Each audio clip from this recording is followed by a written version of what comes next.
स्वागत है। आज का टॉपिक वर्ड और वर्णमाला।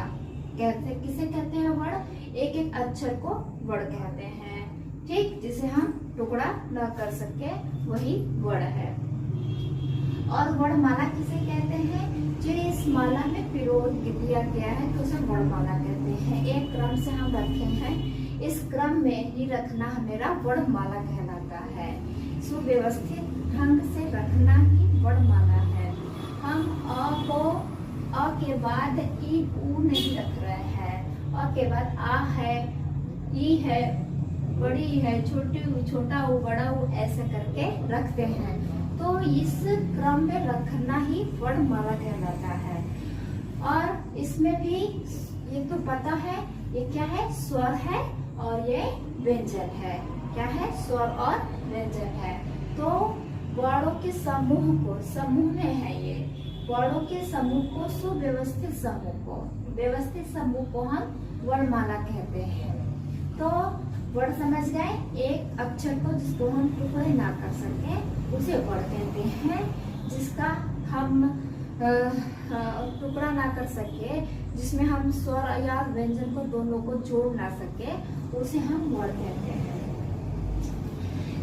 जैसे ये स्वतंत्र रूप से इसका उच्चारण होता है स्वर का, और व्यंजन का इसका सहारा लेना पड़ता है, स्वर का सहारा लेना पड़ता है, तब जाके हम व्यंजन का उच्चारण कर पाते हैं। तो स्वरों की सहायता से जो वर्ड बोले जाते हैं उसे ही हम व्यंजन कहते हैं। जो स्वतंत्र रूप से उच्चारण किए जाते हैं उसे हम स्वर बोलते हैं। तो स्वर की संख्या भी समझ सकते हैं कितना है? 11 होते हैं। और व्यंजन कितने होते हैं? 33 होते हैं। 33 व्यंजन होते हैं। इसी में हम देख लेते हैं सारे वर्ड हैं जो मेरा, इसमें स्पर्श व्यंजन है, और इसमें अंतस्थ व्यंजन है, इसमें ऊष्म व्यंजन है, इसमें संयुक्त व्यंजन भी है। ये तीनों क्या है? संयुक्त व्यंजन है। तो अरे हम इसका उच्चारण जिस स्थान से करते हैं इसका नाम रख दिया जाता है। ये कौन सा ध्वनि है? कंठ ध्वनि है। कंठ से इसका निकलता है। तालु है, च छ ज झ यहाँ तक हम क्या कहते हैं? तालु इसका उच्चारण होता है। ट ठ ड को क्या कहते हैं? मूर्धा कहते हैं। इसको दंत कहते हैं, इसको ओष्ठ कहते हैं, और इसी को हम क्या कहते हैं? अंतस्थ व्यंजन।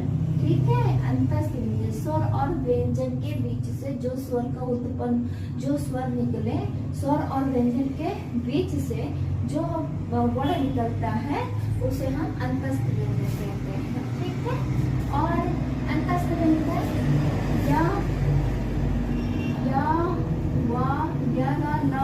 अंतस्थ व्यंजन कहते हैं। मतलब पूर्ण रूप से वह को अंतस्थ मानते हैं और यह को अंतस्थ मानते हैं।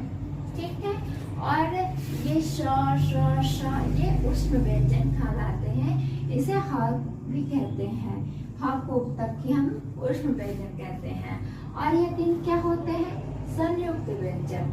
ये देखिए ह के बाद यहाँ लिखा जा रहा है, मगर जब हम बोलेंगे कि छ का उच्चारण स्थान छ किसके बाद आता है, शब्दकोश में छ छत्री किसके बाद आता है? तो ग है के बाद छ छत्री आता है। ये हम समझते हैं, पढ़ने के बाद हम समझ जाते हैं। जैसे हम कैसे समझ सकते हैं? इसका के यस यच होता है। ठीक है, के यस यच क्या होता है? के यस यच इसका स्पेलिंग। तो क हो गया के और छ का छ, तो क के बाद मेरा क्या आता है? छ। तो यहाँ